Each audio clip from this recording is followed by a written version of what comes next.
Hi guys, welcome back to our channel. At ngayon ang gagawin po natin ay ituturo po natin ang tamang pag-jumpstart ng sasakyan. Kasi marami namang marunong mag-jumpstart kasi lang minsan nga mali yung proseso. Pero disclaimer lang po dun sa mga expert. Pero kung mayroon pa kayong mas tama na proseso, i-comment nyo lang po sa baba. Ngayon guys, i-jumpstart natin yung Honda Insight 2017 hybrid na sasakyan. So ang tama pong pag-ano guys, medyo madali lang natin. Kabit nyo muna lagi yung unahin nyo ng kabit lagi yung dead battery, huwag doon sa good battery. Kikabit natin yung positive dito sa red na poste. Yan. Tapos huwag nyo munang ikabit yung bawah guys. Tapos ito naman ikakabit nyo kasi pag kinabit natin yan doon, may possibility na minsan ito nagdidikit kaya nagsushort yung natin yung battery. Ikabit na ito dito sa positive sa good battery. Yan. Tapos unahin nyo ng kabit yung ground dito sa magandang baterya. Sa kanya ngayon ilalagay itong ground dito sa ating baterya.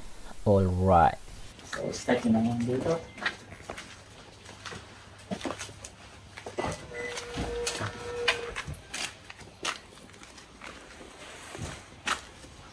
Bago ko makalimutan guys, huwag niyo pa makalimutan for safety, no? Kailangan may gloves kahit saka goggles.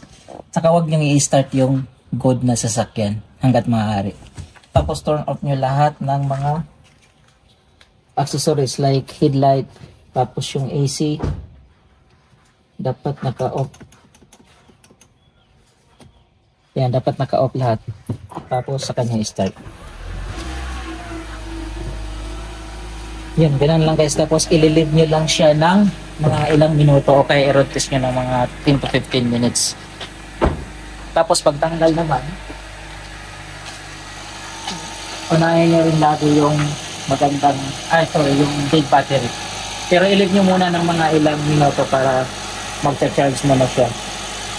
Huwag nyo kalimutan lagi na huwag nyo i-start itong sasakyan kasi hanggat maaari, kasi minsan habang i-start yan, tapos ito nag-start, minsan nagpo-collide yung charging system na.